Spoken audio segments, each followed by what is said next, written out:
distinguished chairman of the governing board, the DG of the NADDC, other board members, and the management staff. Good afternoon. My name is Ahmed Adamu. I'm a senior lecturer with the Department of Economics of Nile University, Abuja. I'm asked to talk about the implications of the new amended Financial Act or Finance Act in Nigeria, Finance Act 2020, particularly looking at the clauses that affect the industrial sector in Nigeria. The Finance Act 2020 is a fiscal regulation governing businesses in all sectors in Nigeria, and that includes the industrial sector. And for any DDC to make any impact, there has to be fiscal and physical, as well as legislative or legal environment for it to implement its objective. And it becomes necessary to now follow up through the Finance Act, especially to see the implication of this new amendment, to see how it affects the enabling environment for NADDC to implement its strategies. To achieve this discussion, I came up with the following outline. We're going to look at the situation, and then we are going to look at the affected acts, and then we're going to look at the COVID-19 response in the act. We are also going to look at the foreign investors or foreign investment, how this policy or new regulations affect foreign investment in Nigeria. And we are going to also study some reduction in excise duties, duty rates, justification for some of these adjustments. And then we're going to also look at VAT assigned for assembled products in Nigeria. We're also going to just have a comparison between the tax incentives provided for airlines and then with other industrial sectors to see what kind of incentives can we borrow from other subsectors. And then we're going to look at a particular dilemma that we face as an industry, I mean the industrial sector, and then we're going to look at the future. So that's what we're going to do for this presentation. So let's look at the situation now. The Finance Act has not been amended for many years. So this is actually in more than a decade. The first time it's been amended twice, in 2019 and in 2020. And in these amendments, we had over 20 amendments.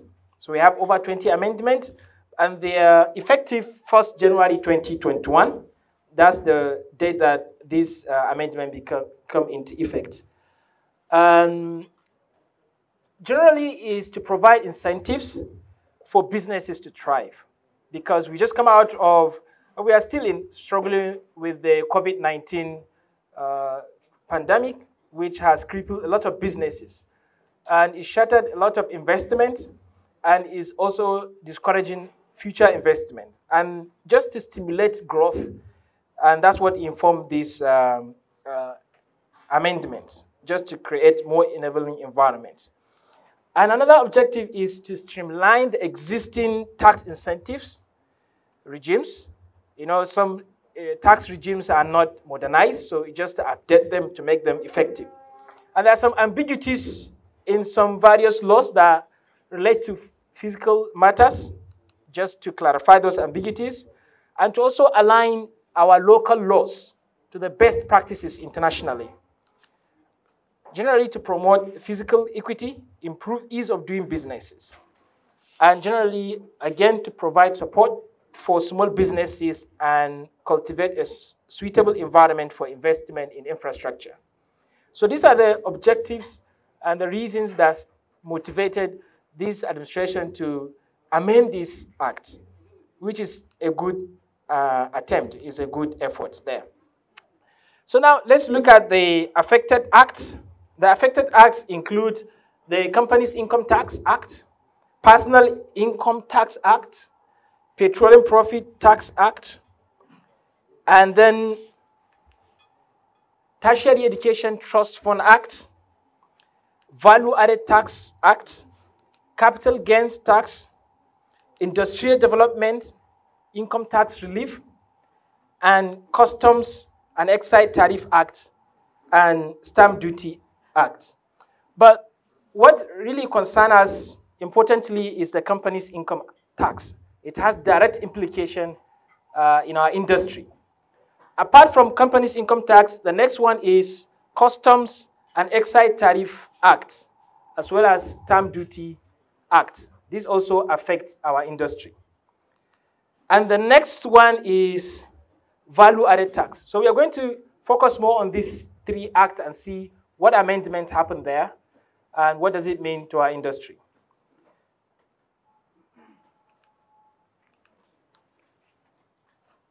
Like I mentioned earlier, the amendment in the Finance Act is to serve as a response to the COVID-19 pandemic. The first thing that this amendment did was to reduce the minimum tax rate.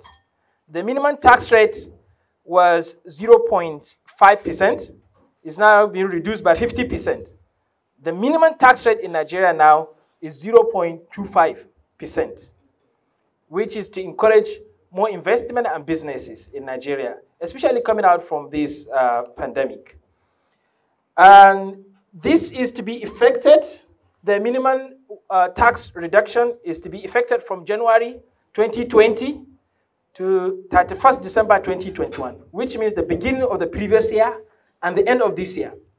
But now this policy is becoming effected early this year.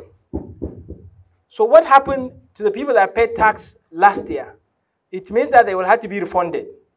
The same policy amendment also enables taxpayers to easily get their tax refunds without much hurdles. So people that paid full tax last year, they paid 0.5%. They will now pay 0.25%.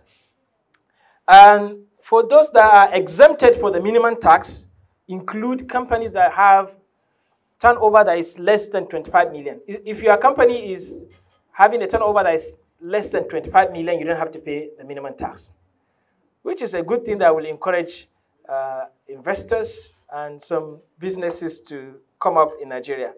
Another thing is companies within the first 4 years of commencement of businesses, they're also exempted from paying the minimum tax. So for the first time you're coming into Nigeria, or as a Nigerian you want to set up your company, whatever product you want to produce, you are exempted from paying the minimum tax in the first 4 years of your operation. Companies engaged in agricultural trade, business will continue to enjoy exemption from minimum tax. And this is continuously. For agricultural purpose, you are not only exempted for the first 4 years, you are just exempted continuously. So this is a great boost to the agricultural sector. You know that this administration is focusing so much more on boosting the agricultural sector to replace the oil economy. And how can we see this kind of incentive to industrial sector, to manufacturers? How can we allow them to operate for far more than 4 years? Because we look at the business operation, we look at their profit and see how much are they spending and see how much can we provide for them as an incentive. So this is one of the immediate responses we have in the amendment.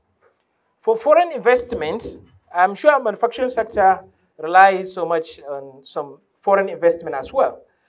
But how will this new amendment affect foreign investment?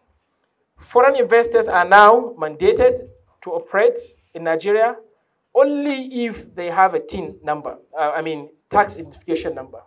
So they are not expected to even start without having their TIN. And they have to also register for VAT, which is not the case in the past.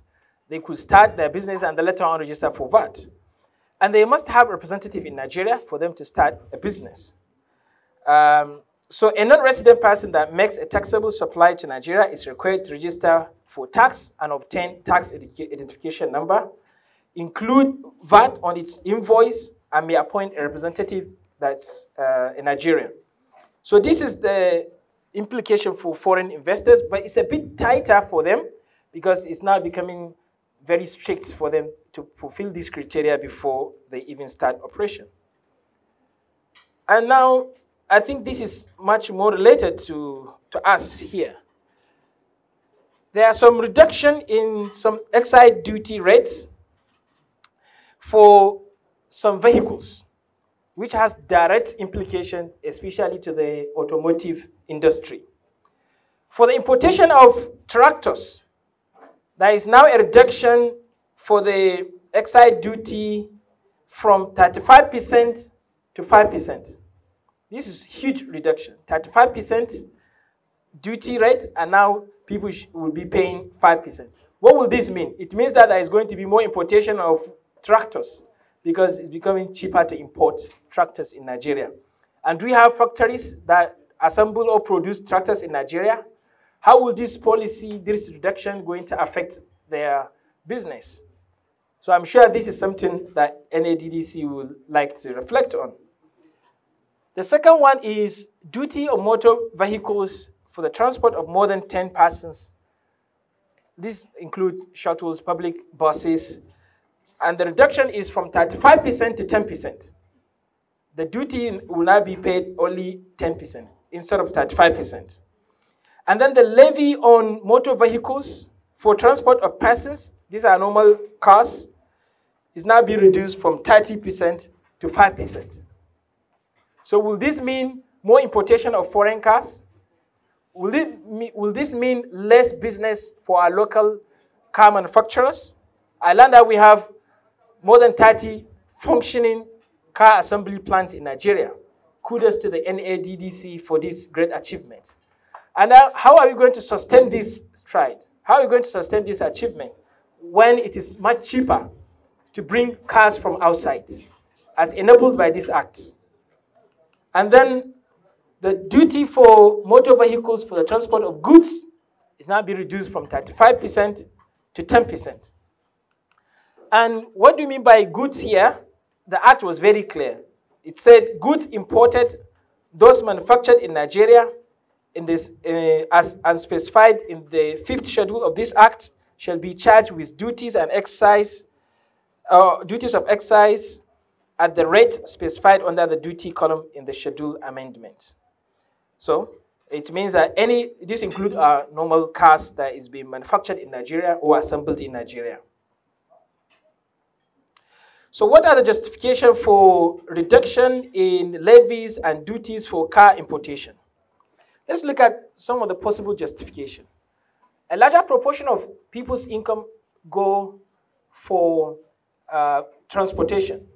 This involves purchasing the car, maintaining the car, and fueling the car. And if people are actually spending more on cars, and then how can we reduce the cost of cars so that people will save less? Because the demand for car is inelastic. Means that even if the prices are high, the reduction in consumption will still be small. So now how do we now make people to pay less for transportation purposes? And so that we don't deprive them of other expenditures, because we want expenditures to keep increasing. One of the measures of economic growth is how much people are spending. If people are spending less, it means that the economy is not growing. Some people might argue that there is no substantially established local production yet to meet all the demands. And maybe that's why, so now, instead of making it harder for people, let's make it easy to have options so that they can bring cars from outside. And some people might say, okay, let's make the local car industry competitive so that it becomes much easier and cheaper to buy from local manufacturers than to even import it, despite the reduction in the duties. But we have to create the competition first before we can even ban importation of foreign cars. Well, this could be argumentative. Some people will think maybe, oh, let's start by banning the importation of foreign cars so that it becomes necessary for people to buy local cars. This is really debatable. And this is also a challenge for us, to challenge ourselves and set even ambitious targets and set key performance indicators. Now, if NADDC are doing all this work, all these policies, these meetings, then how do we know NADDC is working?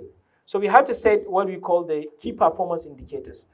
So what do we see to see that NADDC is working? It's not how much harder you work, but how much result you produce. And how do you know that? Are we looking at the number of cars produced in Nigeria? And how many of them? Who and when do we measure them? Measure or calculate how many cars we produce in Nigeria. How many Nigerians prefer local cars than foreign cars? This could be key performance indicators. And these are the things that will sell NDDC much more in the eyes of the people. And social change theory states that if you want people to stop buying foreign cars to buy local cars, there has to be an incentive for them to do that. One of the greatest incentives is to see other people also buying, purchasing, using local cars. If I buy a local car and now I share it on my Facebook page and say, this is my local car produced in Nigeria and I'm enjoying it, the AC is fine, economy is good, what am I doing? I'm encouraging other people to do that. Other people that are using local cars, you also promote their use of the cars so that they encourage other people. That's the first motivation for people to change their behavior. Another thing is immediate reward. What reward shall I get if I buy a local car? There should be an incentive, a benefit that Nigerians will get once they buy. Maybe that could be maybe a presidential award, recognition to a company. Maybe this could be another project or program by the NADDC to come up with to reward and appreciate people that are using local cars. And then people should be able to monitor the progress they're making the more they use local products. If it doesn't make difference in my status, I don't see the progress I'm making, the benefit I'm getting from using local products, I wouldn't do that. So we can come up with mechanism to trace this kind of social change theory indicators. If government say we are going to, okay, the reason why government reduced the tariff is that because the government realized that people evade taxes, duty. They don't pay duties when they import their cars. They try to hide and then sell the cars without having the right duties. And then why? Because it's very exorbitant for them to pay for the duties. And now the government say, okay, let's reduce how much they pay for the duties so that they can now pay. If it is less and more people are paying, government will get revenue. So government realized that they lost a lot of revenue from the tax evasion due to the high tariff, and now they lower it so that they can get more revenue. And then what is opportunity cost now? Does the emerging automotive industry compensate the loss of taxes or duties received from importation of these foreign cars? Yes, it should, directly or indirectly. Government might be getting some revenue from importation of foreign cars, yes. But if we stop that and now we are using local cars, is the benefit of using local cars going to compensate the loss of revenue from those excise duties, payments? Well, of course, we should make case for that, which is yes. And then, do we pay VAT for assembled product in Nigeria? Yes, we do that. So for the purpose of this act, goods and services consumed or otherwise utilized in Nigeria are considered supplied in Nigeria. And for that case, the goods that are physically present in Nigeria at the time of supply or imported into Nigeria or assembled in Nigeria or installed in Nigeria, they have to pay VAT. And remember, some companies and some agricultural products and service providers are exempted from paying the VAT. As a way to incentivizing micro, small, and medium-scale enterprises, the Finance Act exempts companies with less than 25 million turnover from registering for VAT. So if your company is having less than 25 million, you are not going to pay the minimum tax, you are not going to pay VAT, which is a good thing that will encourage investment. And this will also augur well in terms of the industrial growth. But now, let's compare it with the aircraft or airline industry. The airlines registered in Nigeria or providing commercial air transport services are entitled to duty-free importation. For what? For their aircraft, engines, spare parts, and components, whether purchased or leased. We don't have this for cars, for vehicles. So how can we now propose another Finance Act amendment to now include not only airlines, but other local car producers? Because sometimes the law can attract more investment. If you make the law very friendly, very attractive, more investments will come. So the revenue from the new industry should surpass the revenue lost from the exemption. If we're exempting other local producers from, if we exempt local producers from paying the VAT, we lose money. But is the loss of the money going to be less than the benefit we are going to get from their business prospect? If it is yes, then that's a benefit. So this is another opportunity cost analysis. But the dilemma that we face, which I would love to hear more of your opinion, because you are more experienced in the sector, is to look at the capital intensiveness of the, especially vehicle production or car production in Nigeria, versus the incentives being provided, especially for small businesses.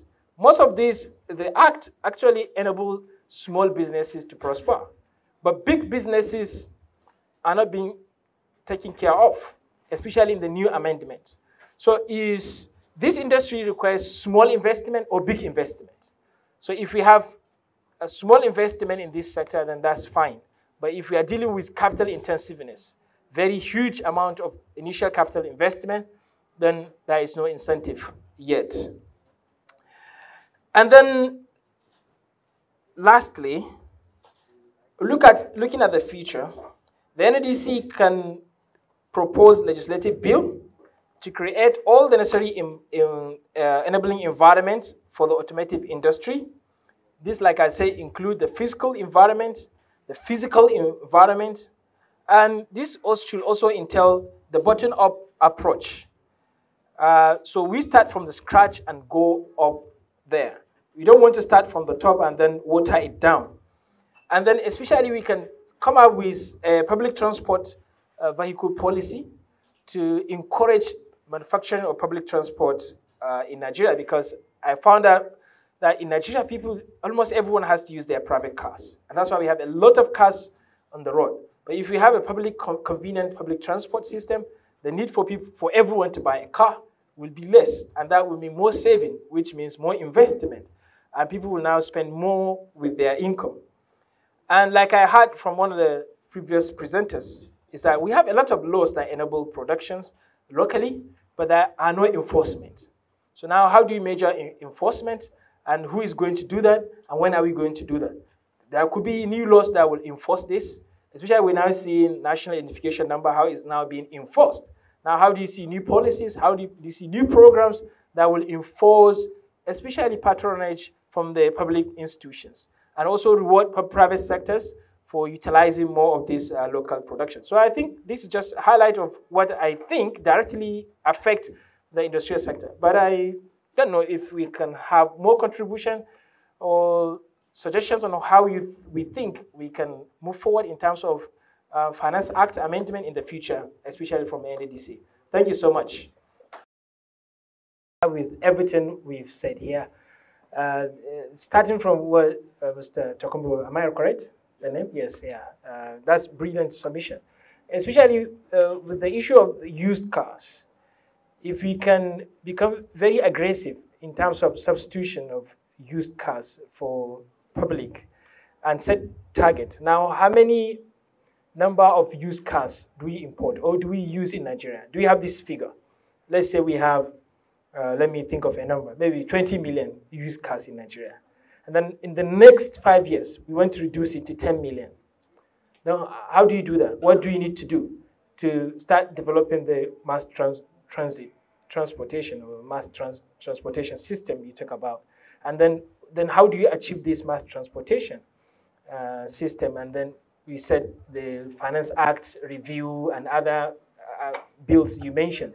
And all other strategies will now follow through. So I think this is what the NADDC is a wake-up call for all of us here to see how can we set targets, ambitious target in a particular period of time, and then what do we do to achieve that? I believe I support what you said. Culture matters. When we think how well we are, how successful we are, is determined by how many cars I drive. That's a culture that will not encourage local production. People always want to have the foreign ones. When we think foreign products are what differentiate the well-to-do and others. And also customer financing, consumer financing, we can also apply that policy for local producers, I believe. And dollar issue is a great predicament because everything we import, we have to buy dollar. And dollar is becoming more expensive. And then it needs congruence, that you said, the convergence between the finance sector and the industrial sector, and see what input can the industry give. The finance sector needs to know the ambition, the vision, and target of the industrial sector, and then set their finance provision to achieve that. But I believe generally the entire act is motivated to respond to the COVID-19 challenge, to make businesses easy, especially for small businesses, which is not the case, like you mentioned, in the industrial sector, which is largely capital intensive, especially the automotive industry. So I believe this is a wake-up call. It's just to spark some conversations and thought. I'm sure in your meetings, in your policy programs, this will be captured. Thank you so much for the opportunity. God bless you. Bye now.